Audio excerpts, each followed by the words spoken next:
ISKCON temple Delhi के उपासक करुणाचंद्र दास से राष्ट्र प्रस्तावना चैनल की सीधी बात।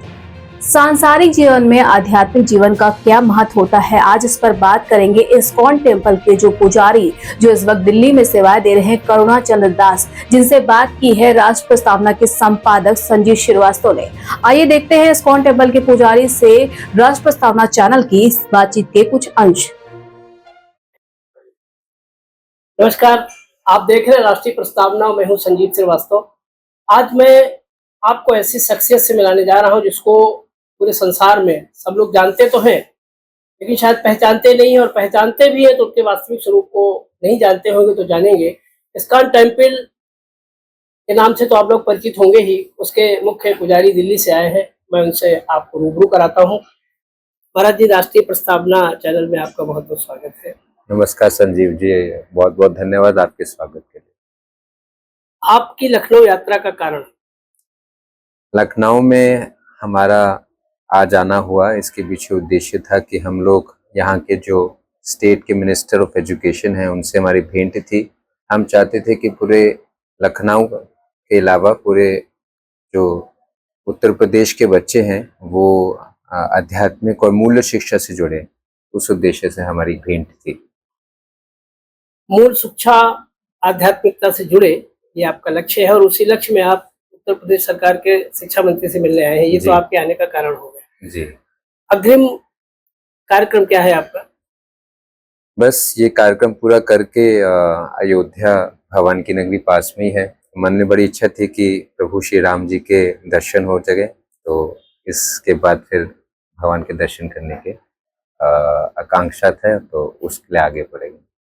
आप इस्कॉन टेम्पल में पूजा करते हैं, तो मेरा आपसे प्रश्न ये है, हमारे दर्शकों को बताइए इस्कॉन का क्या मतलब है, उसके बारे में कुछ प्रकाश डालिए, और अपने बारे में भी उसके साथ ही कुछ प्रकाश डालिए। जी, तो इस्कॉन का मतलब है इस्कॉन, ISKCON, इसका मतलब है international society for Krishna consciousness या अंतर्राष्ट्रीय कृष्णा भावना अमृत संघ।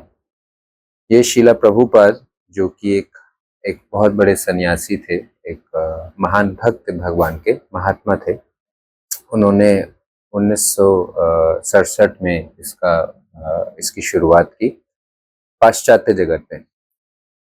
शीला प्रभुपाद जी चाहते थे कि हमारे भारत में तो फिर भी लोग गीता भागवत से जुड़े हुए थे, लेकिन शीला प्रभुपाद जी को यह आदेश प्राप्त था अपने गुरु से कि भगवत गीता का प्रचार पूरे विश्व भर में होना चाहिए।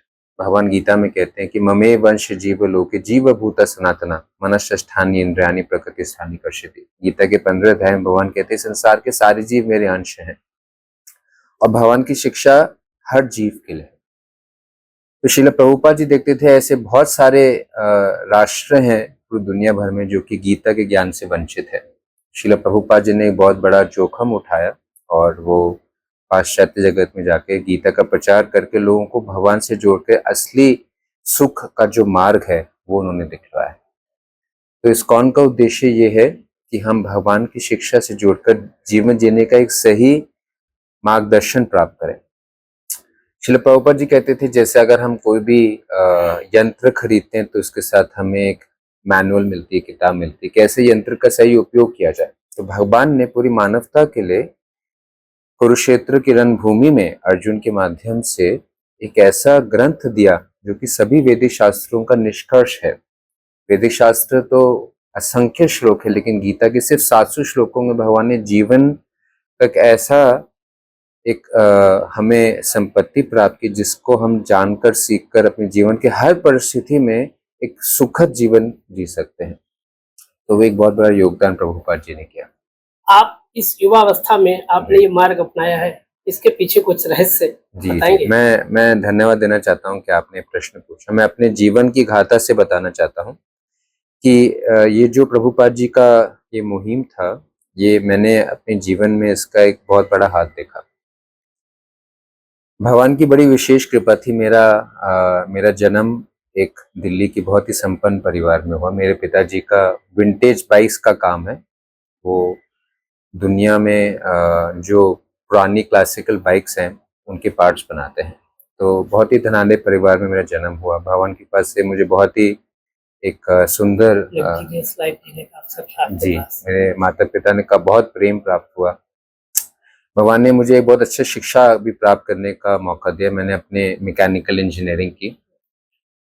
Delhi college of engineering Bharat का सबसे एक प्रसिद्ध कॉलेज जिसमें उनका नाम आता है। तो जब मैं अपने आखिरी साल में था तो अचानक मुझे बहुत ही मायूसियत का सामना करना पड़ा। तो मेरे मन में अक्सर ये आता था कि भगवान ने मुझे सब कुछ दिया जो लोग उम्मीद करते हैं, भगवान से प्रार्थना करते हैं, लेकिन फिर भी मेरे मन में दुख था, एक खालीपन था। मैं डिप्रेशन की तरफ जा रहा था।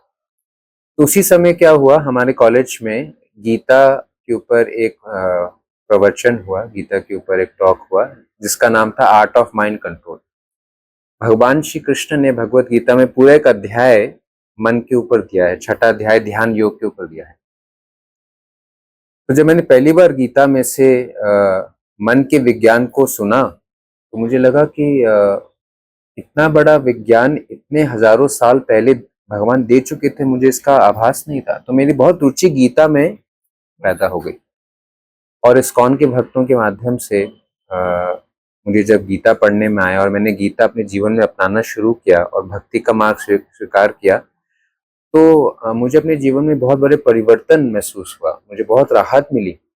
सिर्फ भगवान की शरण लेने से, गीता के ज्ञान को अमल करने से मैं एक बहुत ही खुशहाल जीवन जीने लगा। मुझे ऐसे लगा कि पहले मैं सुख बाहर ढूंढता था, लेकिन गीता के मार्ग को पालन करके मुझे आंतरिक सुख महसूस होने लगा।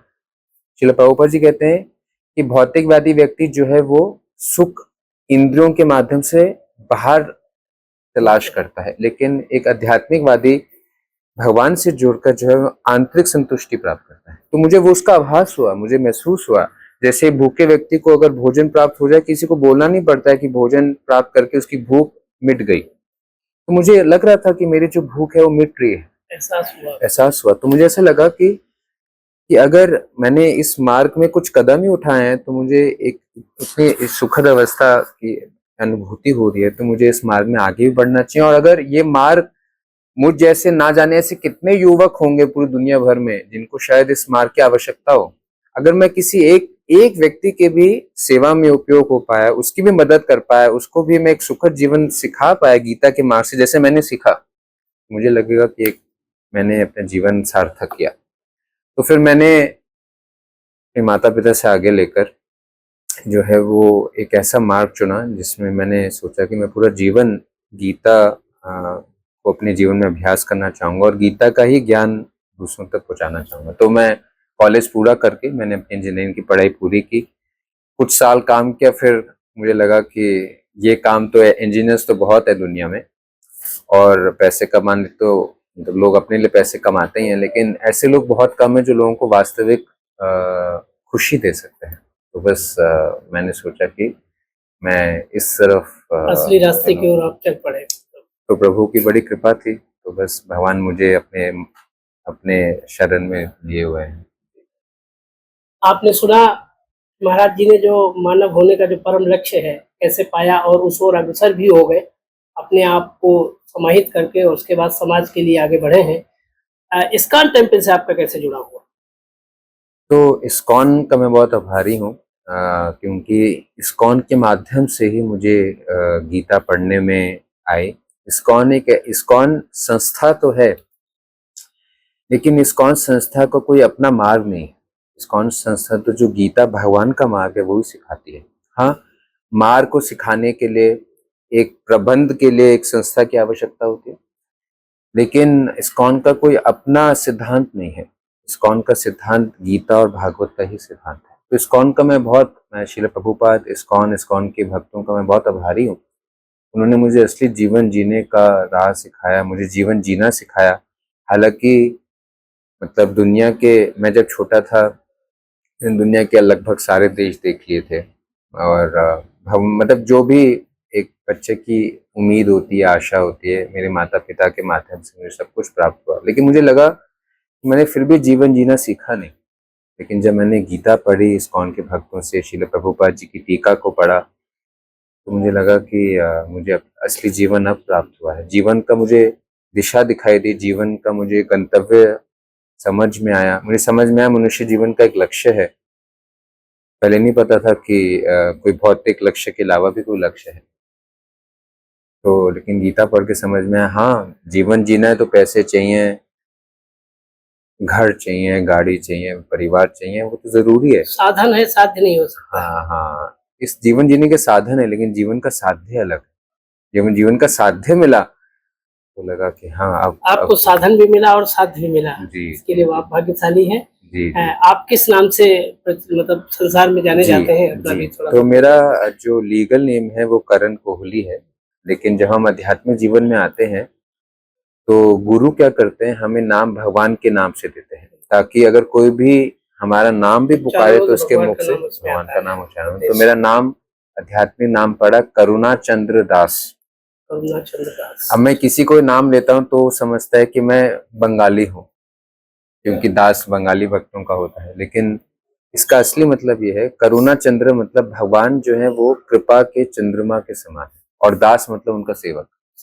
तो मैं उन ठाकुर का सेवक हूँ जो कि पूरे संसार पर अपनी कृपा बनाए रखते हैं, संध्या के चांद के समान।